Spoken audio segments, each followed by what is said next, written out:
पहले मेरे साथ सब मिलकर जयकारा लगाओ। महर्षि दुर्वासा ऋषि महाराज की, पिता तुल्य बुजुर्गों, माताएं, बहनें और भाइयों, आप सभी को मेरी तरफ से हाथ जोड़कर नमस्ते। और आज मैं आपको बताना चाहूंगी कि आज हम सब इकट्ठे क्यों हुए, कि हमें बेरी हल्के में हम सब ने मिलकर बदलाव लेकर आना। यहाँ पर तो आप जानते हैं सुविधा तो किसी चीज की है ही नहीं, और सुविधा के लिए हमने एक दूसरे का हाथ पकड़ के आगे बढ़ना है, तभी इस बेरी हल्के में बदलाव आएगा। बेरोजगारी हो भी दूर होगी, बच्चों को रोजगार मिलेगा। हमारे बच्चे, बेटी और बेटे सब पढ़ लिख कर आज घर में बैठे हैं।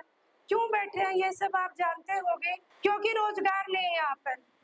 तो रोजगार के लिए हम सब एक साथ होंगे, तब सब बदलाव आएगा, विकास होगा हर गांव का।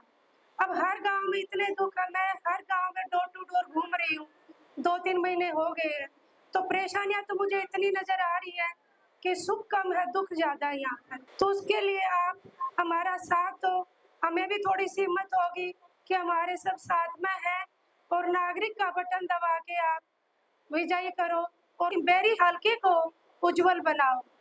धन्यवाद।